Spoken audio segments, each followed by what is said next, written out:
Welcome to the Strong Enough podcast, where we talk about the challenges and celebrate the triumphs of people from all walks of life. I'm your host, Claudia. Today's guest is going to talk about why philanthropy is so meaningful to her. She's going to share some very personal experiences that she's been through, and those experiences made her want to help others even more. She's also going to talk about her passion, which is makeup, and she's going to share some tips and tricks that you can use to feel even more beautiful. Please help me welcome Christina Flach. Christina, how are you doing today? I'm very well. How are you? Thanks for having me. Yeah, thank you so much for being here. I have to tell you, my pleasure. Just the few minutes that we've spoken already, I just absolutely love your energy. You have a very, calming but confident energy. So nice. I love it. Oh, well, that's good. I'm glad I'm giving off that vibe today. You are giving off that vibe. So I bet you got a lot of other vibes to give off. What I would love is if you would tell the audience a little bit about yourself. Well, I am the creator and founder of Pretty Girl Makeup and the soon-to-be company called I'm Too Busy and TV show I'm Too Busy. I'm a beauty expert on California Live NBC. I am a celebrity makeup artist. I'm a philanthropist. I'm a mother of 5. And I think that is all my titles. I'm tired just hearing all of the titles. It sounds much more than it is, let me tell you. I want to start with the makeup and kind of what I'm guessing is one of your passions, because I think a lot of times as women, we don't realize how it makes us feel to feel pretty. You know what I mean? Yeah, I do. I do. Yeah, I deal with a lot of chronic illnesses, and there's a lot of days that, I feel like shit. But I put on a nice face and it makes me feel a little bit better just to do Definitely. that. It does. So do you see that a lot? Is that something 100%? Common? Yes. I think that we're all visual beings. I even know for myself, when I wake up in the morning and I look in the mirror and I'm like, what happened? I got hit with the ugly stick last night. I thought it was a night of slumber and I wake up like I've gotten into a fight with myself. It just kind of, my energy feels low. And then if I just put some concealer on, fill in the brows, just a little bit of eye, a little lip, I just feel better about myself. And that's just a fact. And I think it is important to be the best version of yourself every day, whether it be, we all, we need to exercise, we need to eat well, we need to rest, we need to laugh, we need to do all the things we need to do. But I think for me, and I see it with my clients, it gives them a sense of confidence when you're walking into a meeting. Or I actually had a client a few years ago, and this one really sticks in my mind. She was a teenager, she still is, and she had no idea how to put on makeup. And I showed her, just some basic things of selecting the right colors and foundation and everything. And 2 weeks after we had the session, she called me and said, can I share something with you? And I said, yes, absolutely. What? And she said, I felt so good about myself after we had our session. I applied for a study abroad program and I got it. I'm going to Prague for 2 weeks to study art. And we had talked about, living our best life and dreaming big and, doing all the things that we want to do to accomplish it. And so it made me feel so good that I was able to give this young woman a little boost of extra confidence to do something that was out of her comfort zone. And I think, getting comfortable being uncomfortable is something I've recently learned in the last few years. I've pushed myself doing, for example, the California Live on NBC as a beauty expert. Never in my life did I think I would be on TV speaking about beauty and wellness. I've always been behind the camera person, being a makeup artist. But it's actually given me so much more confidence after having done these shows and these podcasts, because I've kind of put myself out there being comfortable, being uncomfortable. And good things happen from that uncomfortable place. I totally agree with you. And I wish more people would realize that, that we have to get uncomfortable sometimes to really find ourselves. Would Mhm. love it if you would talk a little bit more about that, because you're very successful.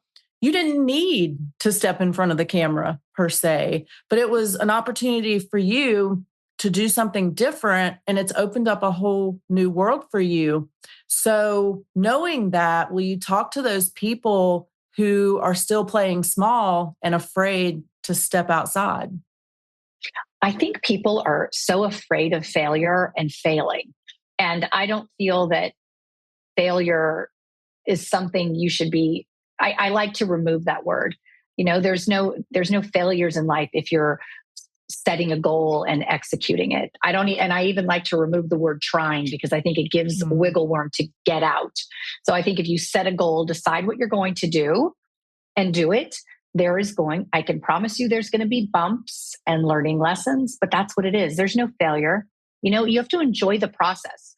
For people that are wanting to be an entrepreneur or, do something different in your life, change is only going to happen when things get uncomfortable and bumpy. It's just the way it is. But no, but now that I know that feeling of uneasiness and, oh my God, I don't want to do this, I'm scared, I know something great's going to happen from that. So when you start getting that confidence of knowing something good's going to happen from these moments of unpleasantness, you're more willing to put yourself out there. I love that. One of the things you mentioned was philanthropy, and I know that some some situations in your personal life have led you even to become more philanthropic and to support some causes that maybe you may not have otherwise. I would love Mhm. it if you would talk a little bit about your journey, into what you choose to support and why it's so meaningful for you. Well, my son Bo passed away 17 years ago from SIDS. And so I started after that. I didn't want him to be forgotten. And so I was involved with the Northern Lights School in Oakland, California. It's a private school for underprivileged children that are pretty much 90% are there on scholarship. And so I really wanted nutrition and education are incredibly important to me. And so I wanted, all the kids to have the same privilege and amazing education that my kids have had. So I started an educational fund for my son, Bo. And Bo is a twin of Ben, and Ben is now 17 and 6'3". And he has been raising money for his twins' educational fund by playing golf in the celebrity golf tournament every year. He's raised over $150,000. This past October, we raised $75,000. And that's going to mean 7 kids are going to be able to go to private school for a year. And so it just makes me feel really good that my kids have all, they all give back in some way. They've all helped at the school with their time and effort. And I really admire that so much of them. So, and then my husband passed away 6 years ago from sepsis. And so we started another educational fund for him, Ken Flach Educational Fund. And then I started working with the Sepsis Alliance because that's what he passed away from. So I've been raising awareness for sepsis, telling people about the signs of sepsis and how it can be prevented and cured. So sepsis isn't a infection of the blood that attacks all your vital organs. And so if you have an infection in any place in your body, whether it be a cut on your knee or in your mouth, or in my husband's case, he had bronchitis that turned to pneumonia. He wasn't seen by his doctors and he passed away in 4 days. And so I don't want that to happen to anyone else. So if your listeners go to sepsis.org and scroll down, there's a little guide, a little diagram that says, it talks about the signs of sepsis. And so the first sign is, there's an infection. It's under time. And so T is for temperature. You can be hot or cold. I is for infection in some place in your body. M is for mental decline, and E is for excruciating pain. You feel like you're dying because you are. Your vital organs are going to shut down. once someone has sepsis and survives, you get to the ER, make sure that they, give you a blood test and they put you on an IV antibiotic, you will survive. But there is definitely a short window. And people that get sepsis and survive typically get it 2 or 3 times after that. They're more prone to get it than people that haven't had it at all. So it's just, you have to be very aware. So besides those things, there is also a garden at the Edna McGuire School in Mill Valley, California, that I helped start with my friend Lisa Zimmer, who was the principal at the time. And there's an outdoor classroom called the Bo Friedman Outdoor Classroom and Garden. There's fruit trees and garden and chickens, and the kids all are, they're growing vegetables and using them for science experiments and learning to cook with. And, I think kids are going to be more inclined to eat a tomato if they've planted the seed themselves and picked it. So nutrition is incredibly important to me as an adult. I wake up every morning and I make a green juice and I try to eat really healthy because I think I speak a lot about beauty from the inside out. And I think that if you eat well and drink a lot of water, don't drink a lot of alcohol and eat a lot of sugar, you are going to look and feel like the best version of you. And that was a lot of words. They were great words though. They were great words. And I'm your worst case scenario when it comes to nutrition because I don't drink water. It's a whole other episode. Oh my God. We're going to have a bit. Yeah. Girl, you are going to have some major health issues because water. I do.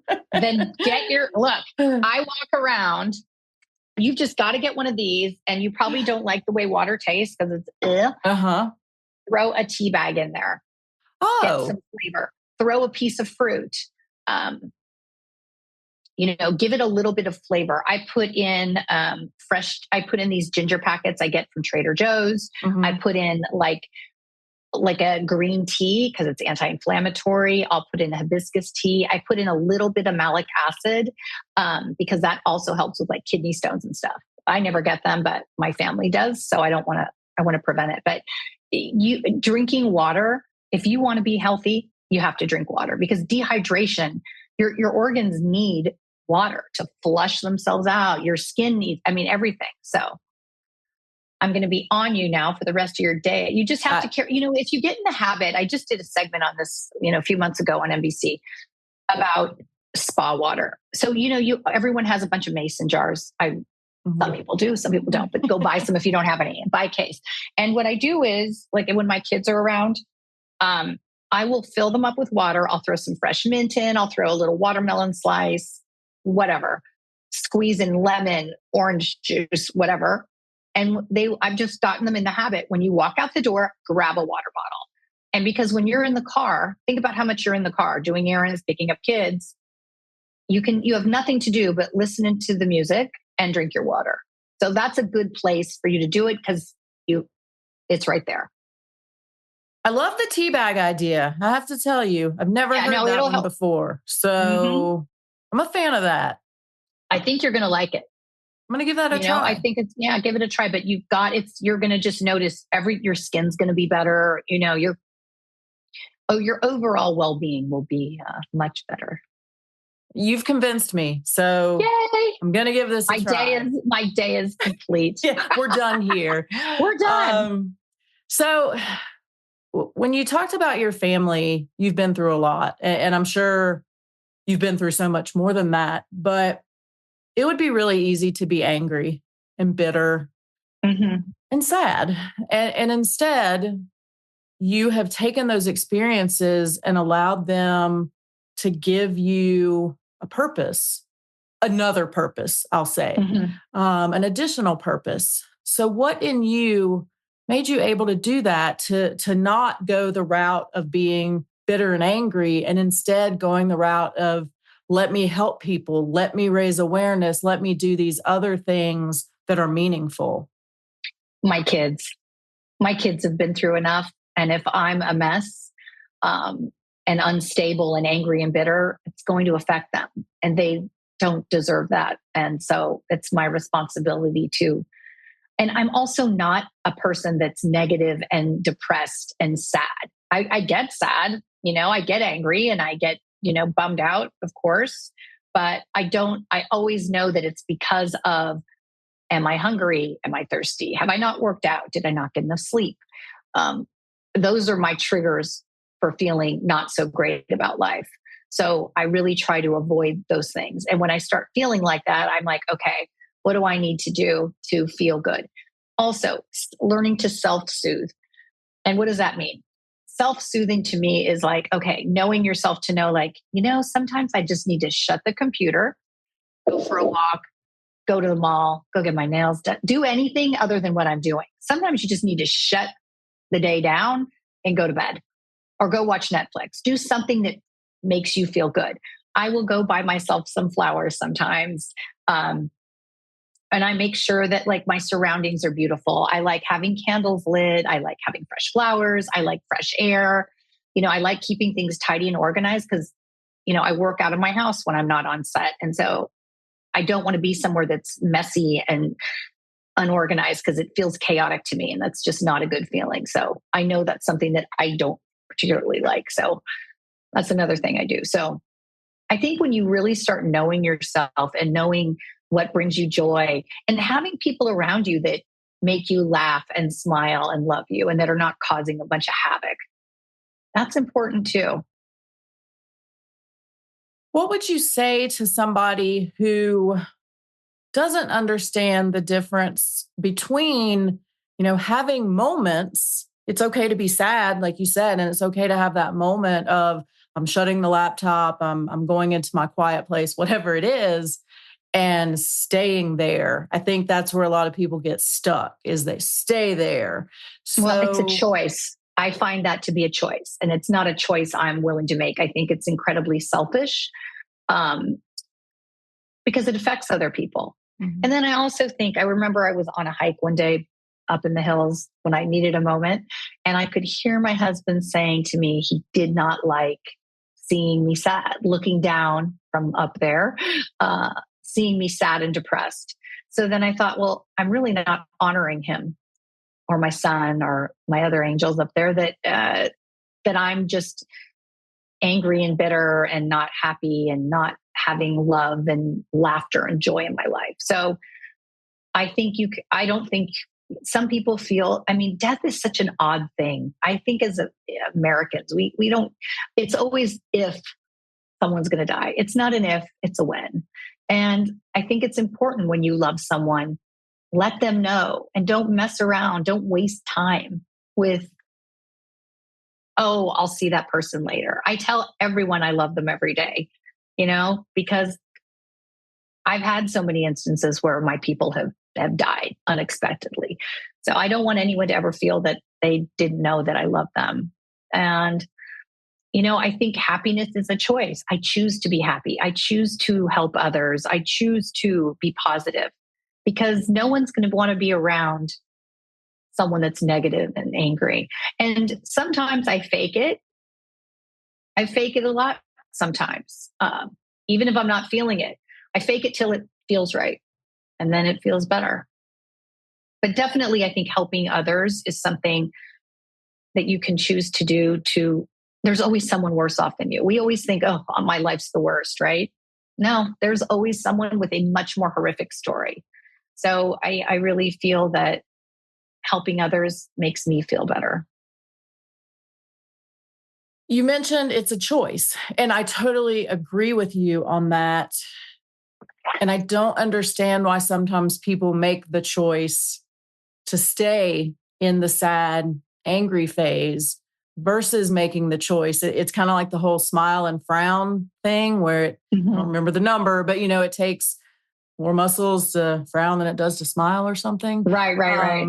So why do you think some people do allow themselves to make that choice of just staying in that sad place versus? Because it's the excuse of not having to get comfortable being uncomfortable, making some change. It's just easier to complain about it.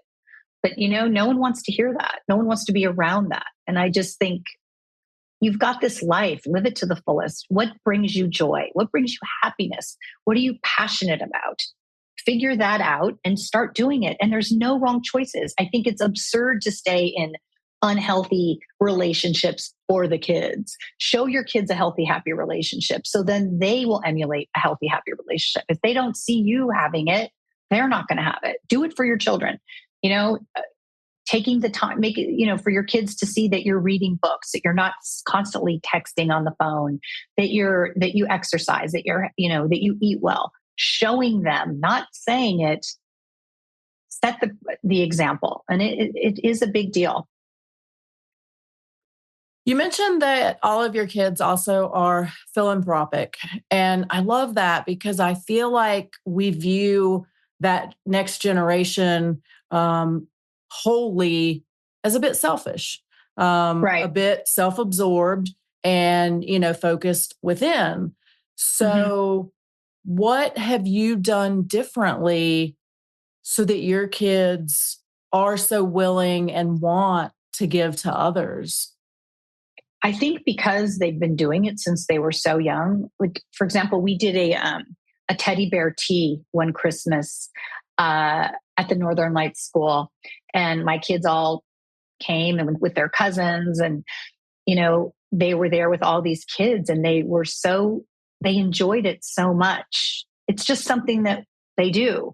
We were down in Cabo, and I'm in a Cabo mommies group down there, and we took my youngest son and we went and gave gifts out to all these kids that, have nothing and that live in shacks. And it just it's amazing the good feeling that you get when you see someone's face light up when they get a new present or feeling like they're special. Everyone deserves to feel special and loved in life. And I think my kids have learned to do that from a young age. And it's just something they do.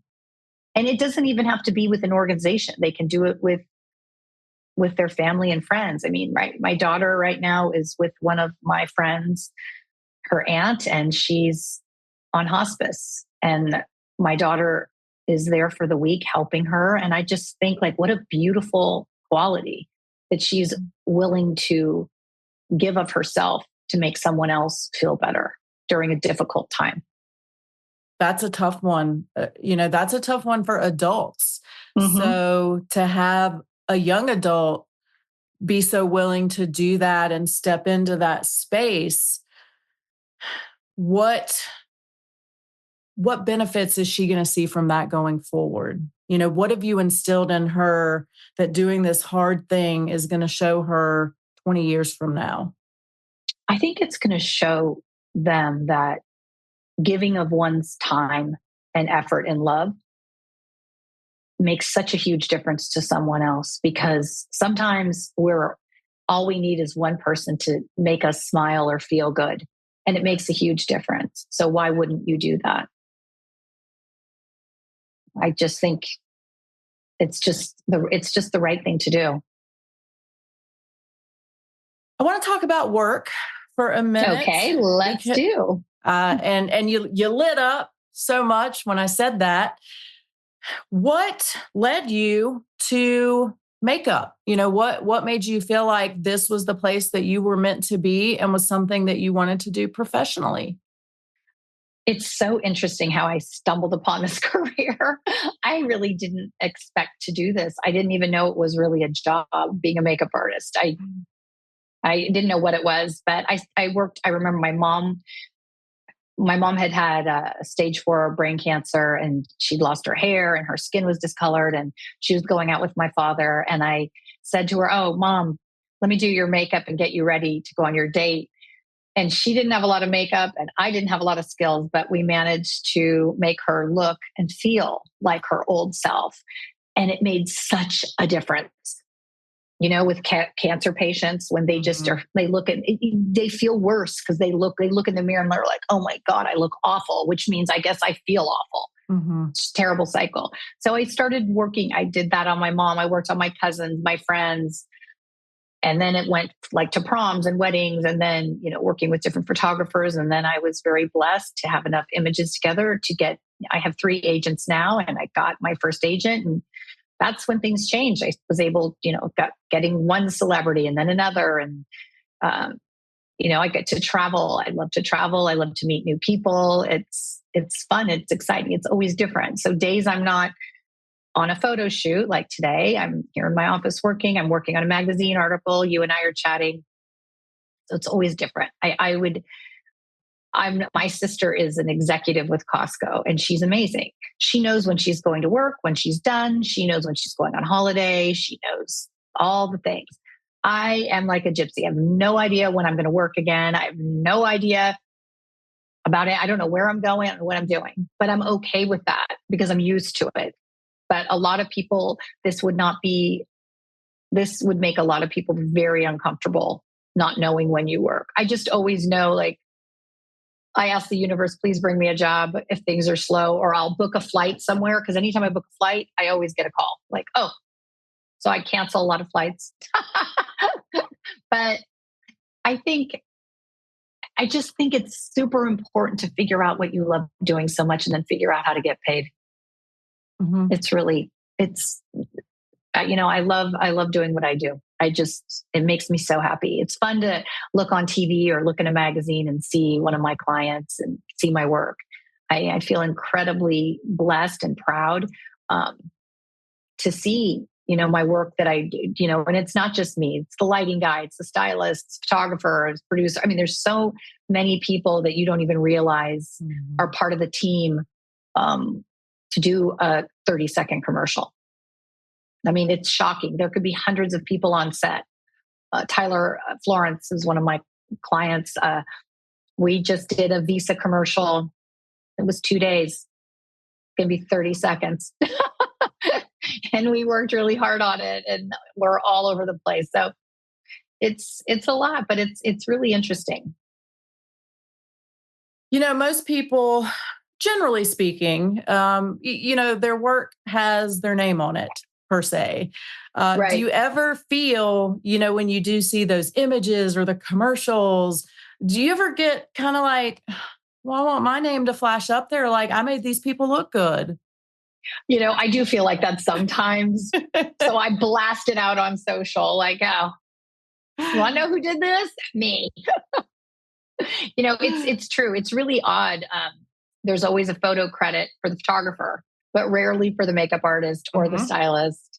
Yeah, that's just part. You know what? I don't really care because I know I did it and it makes me feel good to know like that was my work. And you can blast it out on social media. And I can blast it out and tell everyone I know. Look at this.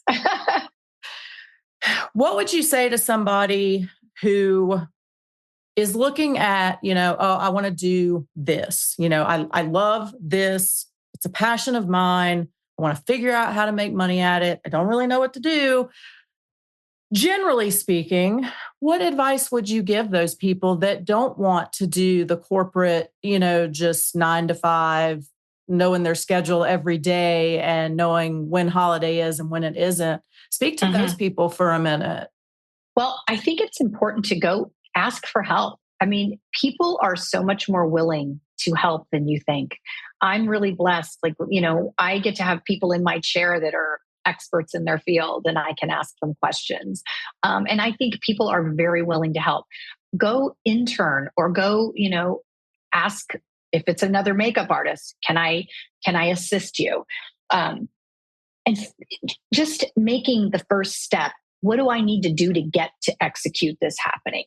And sometimes you just, I wouldn't say like quit your corporate job to go become a makeup artist. You can be a makeup artist after work, on the weekends, do weddings, do proms, do, photo shoots on the weekend. And then hopefully when things get a little more steady, because this work is weird, it's erratic. They don't pay, I don't get paid. People don't really realize this. I don't get paid for at least 30 days when my agents book me something. So it could be 30 to 90 days. And so a lot of people would be really uncomfortable with that because, you're not getting a steady paycheck. So a lot of people will have a different job. So, but, when I do weddings or if I do, personal clients, I, get paid immediately, but so you kind of just have to be aware of that. But I think also if you're loving the process, I have loved when I started Pretty Girl, working with the chemist and figuring out what ingredients to put in. I've loved every step of the way. And I think if you don't love every step and the process, you're going to resent the work and you're going to fail because you're not enjoying it. And it takes so much, to be exceptional. There is a lot of sacrifice. It's not just like, oh, people will look at my career and go, oh, look at her. She's so lucky she does that. No, I busted my ass to get where I am. I did a lot of jobs for free. I wake up at 4 a.m. I've woken up at midnight to go do a client that's going to be on TV and had to be ready at 3 a.m. Like, it's hard work and you're on your feet and you're taking care of people. It's exhausting sometimes, but I love it and it's worth it to me. But it's not, people can look at what what anyone puts out into the world. You're seeing what I want you to see of my life. You're not seeing the bumps and the turns and the upside down and the, drama of life sometimes. I'm going to put out the real, I'm not going to sit and put out there all the, things that are not going great. I mean, I'm more private that way. So I kind of keep things to myself, but I'm having a hard time. You mentioned earlier looking for somebody that can help you, somebody to give advice or kind of a mentor. Yes. I have struggled for a long time in understanding why a lot of women don't want to support other women. They are very competitive, which I'm competitive. But, I've been saying there's room for all of us. We can all be successful. So in your industry, which many might think would be more cutthroat than others, have you found it to be that way? Or have you found that women do support each other more and do want one another to succeed? I think women that are successful want other women to be successful. I think it's women that don't feel good about themselves, that are insecure, have a harder time. For example, today, one of my friends is starting a clean beauty magazine.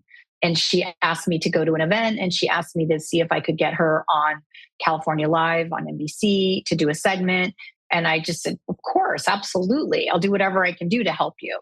And she was like, it was almost like she was shocked that I said that I would help her. But like, of course, why wouldn't I help her? We all help each other. And I think that's just shameful I don't want to say all women are like that. I mean, I think men are like, people in general can be like that. But I think I have no problem. I'm very happy if someone calls me and needs advice or whatever. I'm more than happy to help. I just think it's part of the deal of when what an honor if someone actually respects you enough and what you do to want your opinion and ask for your help. So I 100% help men, women, whoever needs me to help them. I'm more than happy to do that. I want to talk a little bit about Pretty Girl and kind of that process, because it's wildly different to go from applying makeup to creating it. So what led you to want to do that? And what was the most difficult part of it for you jumping into that kind of new world? Well, I started it because I was in a fight with my water bottle that you're going to start having a fight with and my lip gloss. I couldn't get it to stay on longer than 2 sips. And it was driving me crazy. And, everyone that I would try was like matte and drying and like made my lips feel weird. And I'm like, ugh. So I thought, well, how hard, this is when ignorance is bliss. How hard can it be to make your own lip gloss? Like, ugh, like everyone should be able to do that. Right. Yeah, no, and it's funny because Tyler always says, if everyone knew how hard it was to be exceptional, no one would do a goddamn thing. It's better that you don't know how, but so I started working with a beauty chemist. And it took over a year to formulate the color and the consistency and the packaging, everything. It took so much more time, money, effort, everything than I thought. But I did enjoy the process. I tried it on my friends and got feedback and then sent it to the chemist. And it just kind of started from there. And I'm starting a new company now called I'm Too Busy, because I am kind of sometimes. And because I've heard so many times from my clients, I go to a department store and I'm overwhelmed with all the products and I'm sold, people get sold a bunch of makeup that they don't need. It doesn't fit their lifestyle and they don't have the makeup skills to do the contouring, the highlighting, all this stuff. And so I want there to be and I don't see how you're going to get brand loyalty if you're selling people stuff that they just put in a drawer. How much stuff do you have in a drawer that, I'm going to use one day? But you don't use it. Get rid of it. So get rid of it. So you know what I do? I put those in a little gift bag and go drop it at some friend's house, give it to a friend as like a hostess gift or something. So I think I've started doing that and it just little by little, taking the first step. You just have to start. And it always, everything always works itself out, I think. So give us a little sneak peek into this new company and what it's going to do for people. I'm too busy. I'm sorry. I kind of went on. It's okay. I'm excited about it. So anyway, I want there to just be stuff for your, for your skincare. There's going to be a 3-step process. So we're doing a reverse cleansing. So instead, my chemist said to me, what do you do first thing in the morning? And I said, I know, splash my face with water. And he said, no, wrong. That is, do you drink the water that you put on your face? And I'm like, fuck no. And he's like, okay, I rest my case. How does your skin feel when you splash water? I'm like, kind of dry and tight. And so if we put a cleanser and a moisturizer on and then put the water on, there's like a protective barrier to keep the skin hydrated and not feeling tight. So, and then the third step would be protection, like a vitamin C serum. That's a protection. So 3 steps, super easy. Again, people go to these stores, buy these very elaborate skincares, and they don't use it. If you're not consistent with your skincare, it doesn't work. Doesn't matter how expensive it is. So I want it to be something that you could do twice a day that's super easy.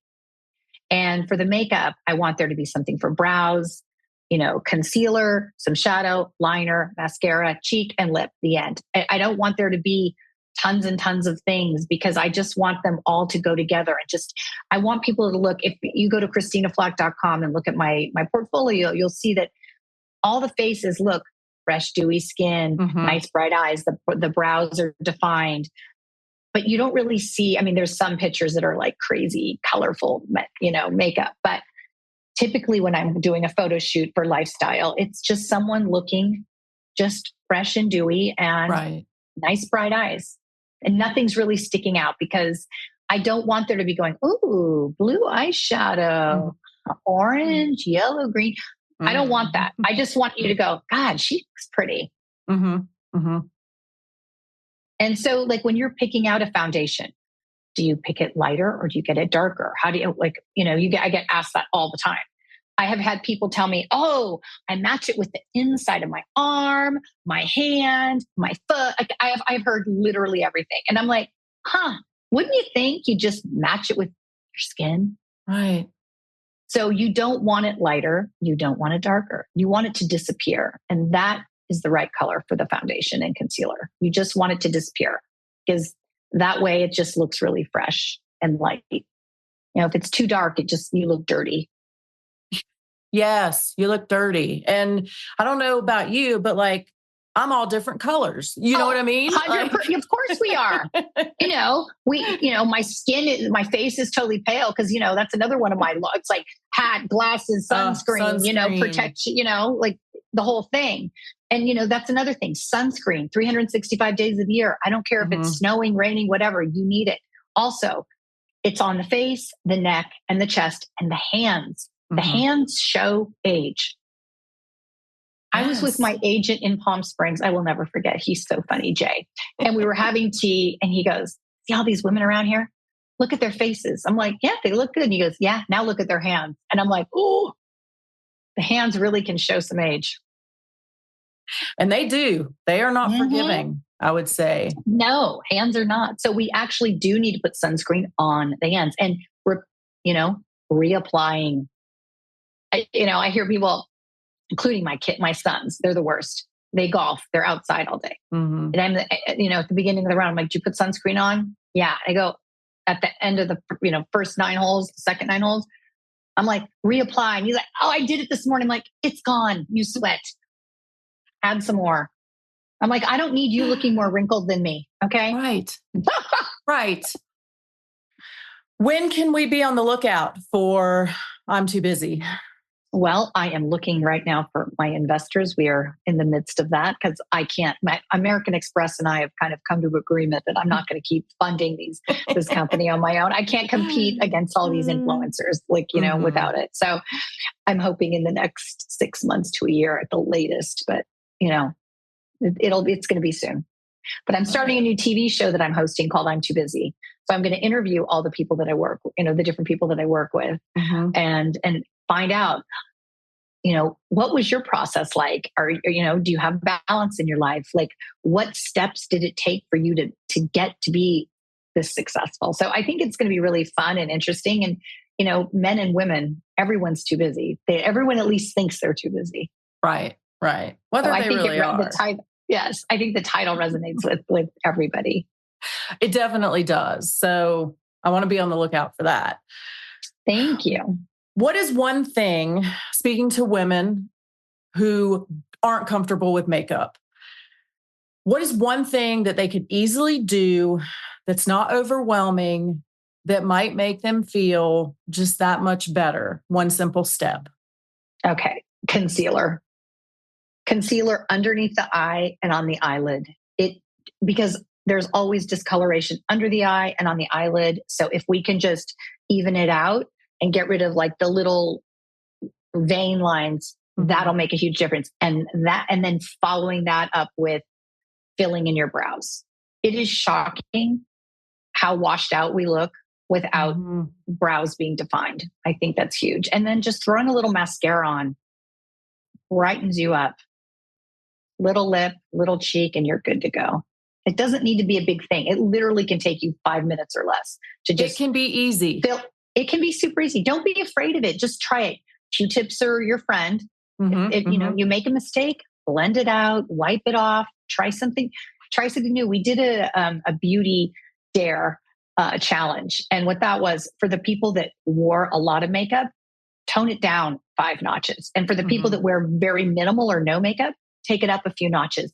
And the question was, how do you feel? Because people are so attached to how they feel with their makeup. They do it a certain way. And if they don't do it that certain way, they feel off. I have to be kind of respectful of my clients when they're in front of the camera, because I can't do any drastic changes because they're going to be distracted when they're in front of the camera. And, we can't have that. So everyone out there, give it a try. Tone it down or tone it up and see why do you feel so uncomfortable? I love it. That's everybody's homework. That's your homework. That and drinking the water.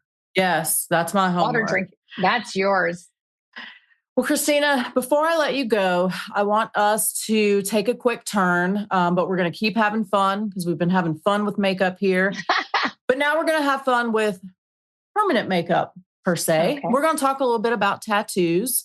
I love tattoos. I have many tattoos, wearing short sleeves today. Now, I know that you actually have a tattoo. And I think a lot of people, if they're looking at you, would never might be surprised. Yes. Would never As think am I. So, so I would love it if you would share why you got the tattoo that you got and what it means to you. Well, my sister-in-law, Katie Flach, she had her husband's name tattooed on her finger. And so my husband and I, one night, we were out having dinner and drinks, and we're like, let's get a tattoo of our initials on our right hand. So that is where mine is. It's on my finger. It's a C and a K. There it is. And I am not planning on getting any more. I kind of feel like I feel like right now people are overly tattooed. I just, when I see people that are covered on their legs and arms and everywhere, it's so permanent. And I don't know if I can't think of anything that I want permanently on my body till I'm 100 years old. Right. You know? So it's interesting that you say that, because there is a court case going on right now with a gentleman in Florida. And I was actually talking about him earlier because he has all these face tattoos and like stitches around his lips and teeth. And it's very bizarre. It's very disconcerting. The swastika is the worst, I will say. Oh, yeah. Yeah. But It's aggressive. So my rule is no face, no neck, to each his own. But if you have face tattoos, I'm going to think you committed a crime. Like that's just how I feel. So it's interesting that you say that, because my TV husband that I do California Live with has a lot of face tattoos. And it's funny. On him, it doesn't bother me. But on everyone else, like, I agree. I think you're a murderer. Right. Or a gang member. That's so judgmental, isn't it? I will say your TV husband he's adorable. So isn't he adorable? He doesn't look scary or murdery. No, he's adorable. Yeah. So, and he loved that I'm talking about him. So he's the exception to. He is the exception to the tattoo. Yes. It's funny because now I look at him and I don't even notice them. Right. I just don't even see it. But I know that other people see him and they're like, huh, that's your TV husband. I go, yeah, isn't he cute? Yeah. What do you think? Yeah. Well, where can people find you? So if they want to follow your journey personally and professionally, if they want to look at some of the philanthropic work that you're doing and maybe contribute to that, or if they want to get in on some makeup business, yes, where can they find you? Okay, so if you would like to see my work and videos and see my TV husband and I on TV, go to ChristinaFlach.com and you can scroll down to see videos, California Live, PrettyGirlMakeup.com, Instagram, Facebook, X, TikTok. And then if you would like to donate to sepsis.org, you can go there, or to the Northern Lights School in Oakland, California. On their homepage, there's a place that says donate now. So that would be great. Thank you. Christina, you have been absolutely amazing. Thank you so much. Thank you. I appreciate that. So willing, to share so much of your personal story and how it's affected you, but then to also let us dip our toes into some fun things and just have a good time together. So thank you. Thank you so much. Thank you for listening to the Strong Enough podcast. You can find us on your favorite podcast platform by searching Strong Enough. Don't forget to follow us on Instagram and Facebook at Strong Enough Pod. If you have suggestions for an episode or a future guest, please reach out at strongenoughpod@gmail.com. Remember, you are worth it.